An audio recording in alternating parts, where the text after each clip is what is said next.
everybody to Stories of Us, where we transform the narrative of the American veteran by adding more stories of us. Through telling our stories, we heal, we connect, and create change in all who bear witness.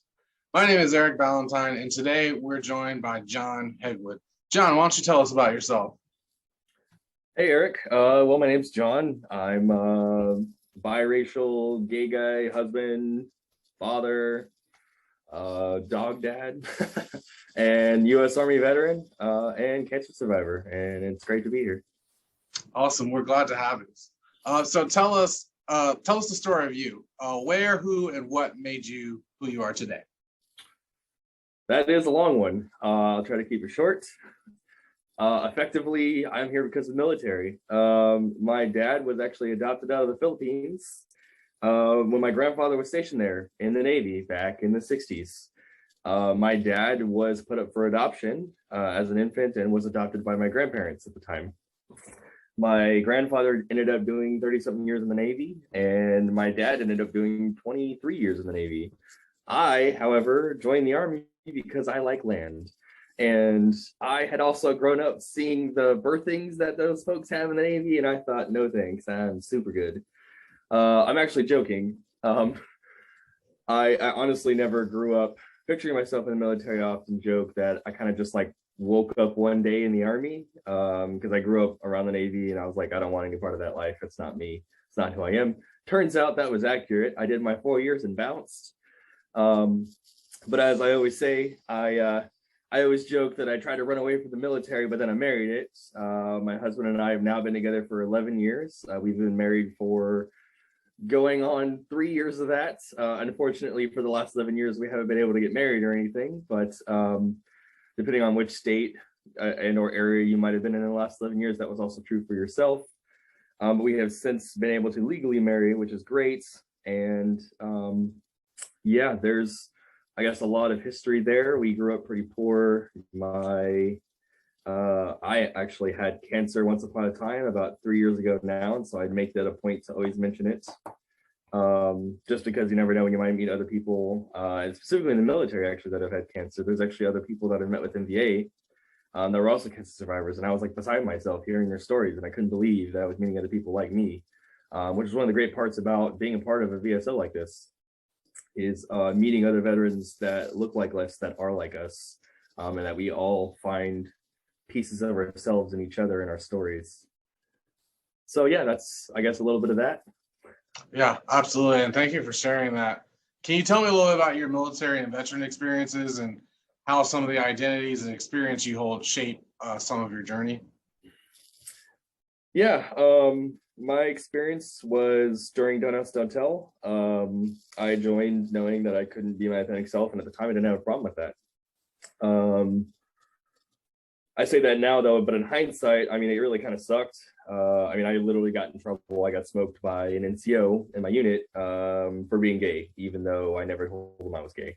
Nor did I do anything that revealed that I was gay, but just the assumption that I was gay was the reason why I was getting punished. And that they didn't like me, and so I was consistently a target. You know, there's a lot of kind of mixed feelings when it comes to that. I mean, I grew up in the conservative South, and so like not being able to be who I was fully around people isn't necessarily something new to me. But you know, these are people that like I'm supposed to be able to trust my lives with, right? And they're supposed to have my back, no questions asked. And you know, just the fact of me being who I am makes them dislike me and makes them not want me to be in the same service as them, or I'm treated differently in some other kind of way just because of that. And so that's unfortunate.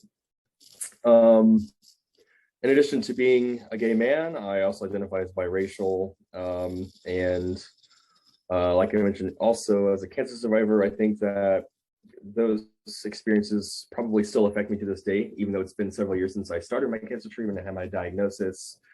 I'm still kind of wrestling, right, with a lot of the mental health aspects surrounding going through cancer treatment at 28 years old, 29 years old at the time when I was actually diagnosed. And so is my family, probably, because it affects all of us around us, unfortunately. It wasn't just myself. My husband and my son, right, both got to watch me go through chemotherapy and radiation, losing my hair, you know, getting sick day in and day out, falling asleep at like 6 p.m. on a day, which if you know me, I'm a night owl. I consistently go to bed at 1 to 3 a.m. and wake up at 8 or 9 o'clock. Like it's no big deal. So going to bed at 6 p.m., it's like, what's wrong with you? What are you doing? In the military, and also outside of the military, and even growing up, getting the different treatment that I've had from different groups of people as a person of color has always been interesting. I can say to some degree of certainty that my experience of being a person of color in the military perhaps wasn't as revolutionary as being, or rather it was overshadowed by being a gay man in the military during the era of Don't Ask, Don't Tell. And unfortunately, I'm sure that me being a person of color also impacted people's way of treating me by being a person of color, but also a gay person of color. I think that even to this day, unfortunately, we still suffer various forms of discrimination, both implicit and implicit bias. Because of that, both being a gay man and also identifying as biracial. And it's really weird that for me, because I'm a biracial, kind of mixed, racially ambiguous person to a lot of people, the way I get received changes by the group I'm around. So not all people of color recognize me as another person of color, and other people that aren't people of color recognize me as a person of color, or sometimes don't either. And so it really does depend, and of course that reflects how I'm treated, and so it's kind of this nebulous space where I don't really belong in either category to a lot of people, and so I don't really fit anywhere, unfortunately. But that's not the case, of course. Here again at MVA, I've met a lot of veterans that have never, treated me any differently, regardless of, I never had to qualify myself, right. Which is how it should be. I don't have to, fight to make space for myself as a person, regardless of whatever my other identities are. But unfortunately, that's the world we live in. But that's not the space that we created here at MVA. So that's great. And one of the reasons why I love doing what I do here. Yeah, absolutely. And I think there's a lot of power to your story, especially when you talk about there's a variety of factors that have shaped and formed who you are. Some of those things, a lot of those things that we go through, we don't want to experience, but despite the fact that we made it through, those really challenging experiences, it shapes who you are. And there's some value to that. I think one thing I think about a lot is you talked about being gay and then being biracial, and then dealing cancer, and all those things are have their own 3 different communities. But what gets complicated is being in the military, which is their specialty is stripping away identity so that everyone can have this bond and be able to work together. But the reality is those identities don't go away for you, it goes away for them.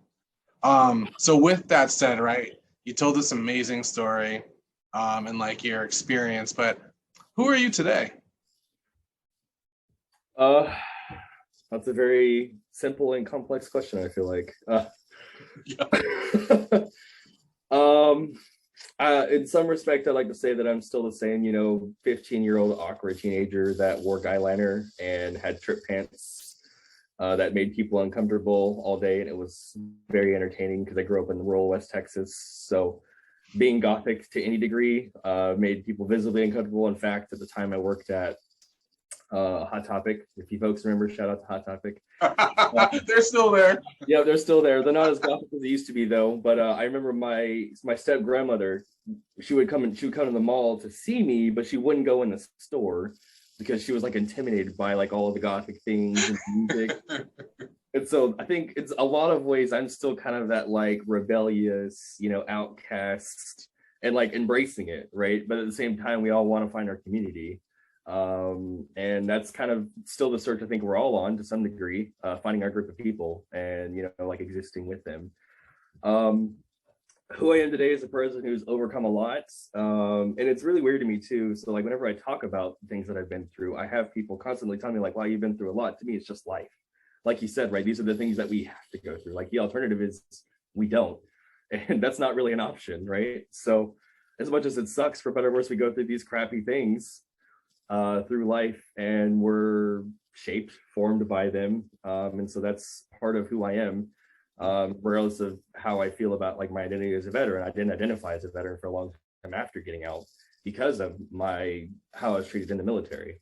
Mhm. But then I get out and I meet another group of veterans that feels the same way about their service, and being like disrespected or not recognized as a whole person while they're in the military from their other veterans, but then meeting other veterans that also felt the same way, and realizing why and connecting those dots and finding that community was a big part of it. And so I think that's also part of kind of healing, right, from that trauma, racial and homophobic trauma in the military, at least in my case. And that's kind of it's not like it's definitely not a destination. It's definitely a journey on the path to healing.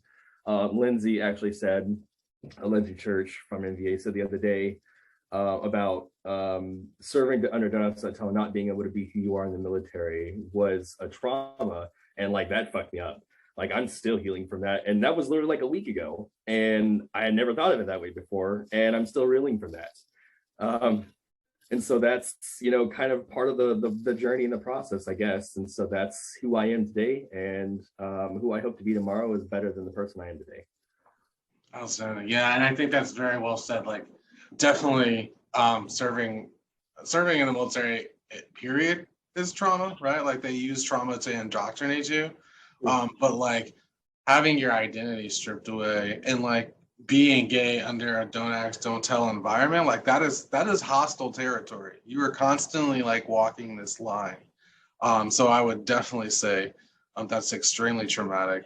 So with that said, right, why is it important for us to tell our stories? I struggled with this for a long time, even, going through chemotherapy. Again, like I mentioned earlier, my son, right, is watching it happen to me physically. But there's still things that he's just finding out about that happened during my treatment. Like we would make, 3 a.m. runs to the ER because I couldn't feel my legs because of my chemo. And, of course, we would, tell him goodnight, and my dad would watch him while we went to the ER. So my husband and I would go, right? But we were still like sheltering him from that. And so realizing that keeping these things to ourselves, I mean, it's our right to do so.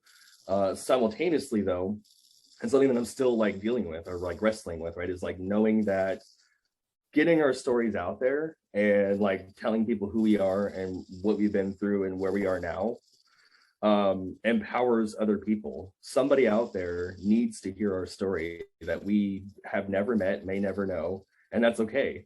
I don't tell my story to get the satisfaction other people have heard it. I tell it because I think there's somebody out there that may be going through some of the stuff that I am, that needs to see what it looks like on the other side, or that can gain some insight from hearing the things that we've been through.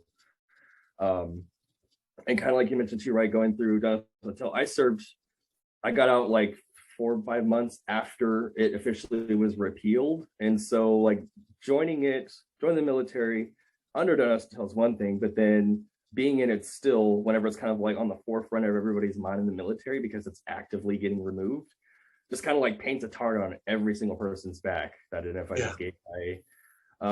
And so that was, and like even more hostile than I'd already been previously, whereas, we were more or less kind of like relegated to like an ambiguous or innocuous piece of the military fighting force. Now everybody's like focused on gay military members. And so I think that also had a lot to do with it. And so like pointing these things out, a lot of people don't even remember it, even if they're in during that time. I've talked to people that I've served with even about this since then, and they're like, oh yeah, you're right, that was going, but it didn't affect them. So it's not, something they think about consciously. Some might call that privilege. But, like reiterating, these are things that we went through, even though you were right there, you didn't see it happening to me because it didn't affect you. And then realizing, oh shit, like that's on me for not seeing that. I can't believe you had to go through this and I had no idea. So that's why I think it's important to tell our stories and get those stories out there. Yeah, absolutely. I mean, there's power. It's displayed both ways, like in how the power is there, right? Like, one, it's a reminder to you of like, yo, you have been through all this shit, and like you're still here, and like you're not just surviving, you're thriving now, right? You're being a leader in that space for others who might be experiencing that as well.